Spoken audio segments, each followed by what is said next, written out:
Hey, what's up, guys? We're doing UFC Dana White Contender Series week 4 now. We got about 6 more weeks left, but hey, let's start off the night with Tommy McMillen and David Mgoyan. So check this out. A lot of people are high on Tommy McMillen. I'm choosing David Mgoyan. I think Tommy McMillen is very good. He's gonna do good things in the UFC. He can definitely make it to UFC. However, this is a high level fight for the UFC Contender Series. This is one of the more evenly matched fights.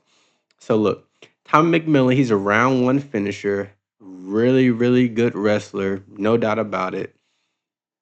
Trains with Sean O'Malley. Tim Welch is his head coach. This is the problem. It's not even a problem, but he is physically imposing. But I wonder what he's like when he's not physically imposing. His striking is not that polished. David has far better striking. David is young. He trained at American Top Team. Armin Sarukian is his boy. He has good wrestling himself. He gets takedowns at will. His boxing is better. He's more composed in the pocket, and that's why I'm leaning him. Just because his composure, I do think he is the better suited fighter because Tommy gets a little chaotic in these in moments in the exchange, and he doesn't really exchange. But what is he going to do when you stuff a takedown? That's when the composure matters. Are you going to stay composed? Are you going to panic shoot? What are you going to do? And I think David has the ability to be composed. Now, problem with David is he does not check calf kicks. He certainly has to do so in the UFC. Maybe Tim Welch come up with a game plan for him to do calf kicks for Tommy. I just haven't seen him do it yet. So, and another thing about David that I really don't like that he does, he backs himself up against the cage, which is not the ideal thing to do against a good wrestler. But we don't know his takedown defense. It'll be interesting to see who gets the front foot. I don't think David will back himself up against the fence this time. This wouldn't be wise for him to do against a good wrestler. But nonetheless, we'll see.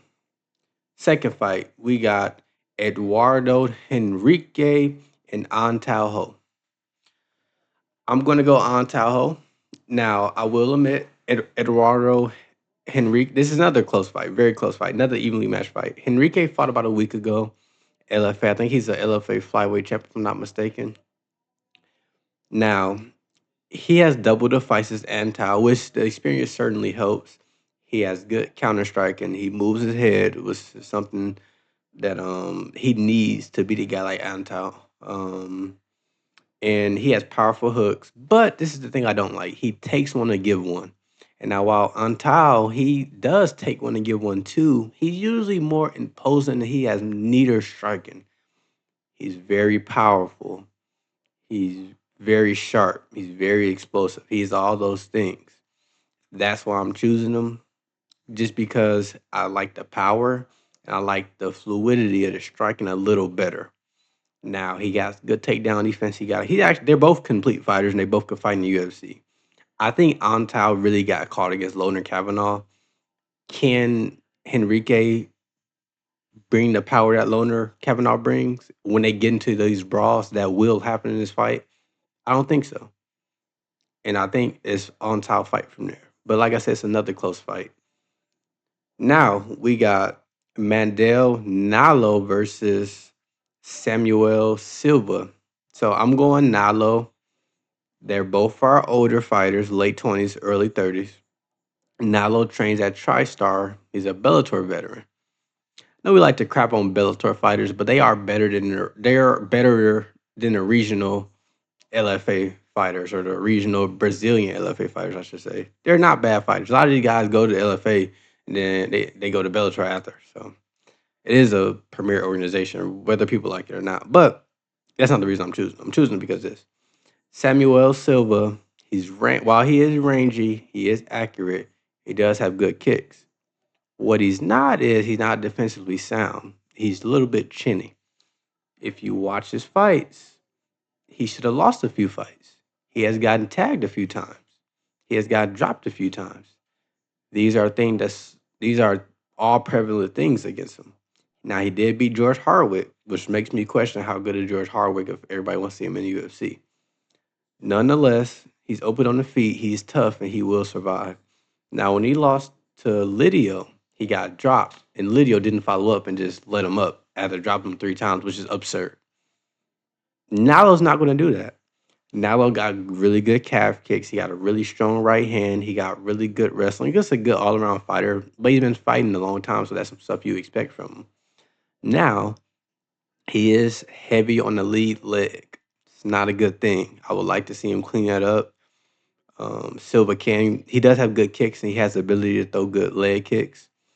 He's not known for it, but yeah. I do think he got the better fight IQ in this fight. So that's why I'm going with Nallo. Next, we got Theo Haig versus Sergey Oleksiejczuk. I'm going Oleksiejczuk. Now look, I think he's like the biggest favorite on this card, but Theo Haig actually is a decent. He actually is a good fighter for the Contender Series, and Oleksiejczuk is a fighter that could go in the UFC right away and take fights. Now Theo Haig, he has fought bad competitions, but the Contender Series is for him to prove himself. But he doesn't get the chance because he's going against Oleksiejczuk, who is really good. He has a potential to be better than his brother. But Oleksiejczuk, he just usually overwhelms people with the grappling. I've seen him take somebody back 3 times and not finish him. That's concerning. His striking needs work. Nonetheless, he's an excellent striker. No doubt about that.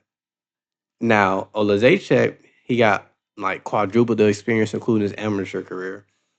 He's a way better striker, and he actually defends takedown pretty well. He has lost by getting wrestled, but he's composed. He doesn't panic on the ground. He's not giving up his back all the time. That's what you need to do if you want to beat these good grapplers. You defend one takedown against a guy like Haig. How is he going to react off of the takedown number 2 or 3 when they get stuff? That's when Oleksiejczuk can shine. I do think these are 2 different levels of MMA fighter, as I said before.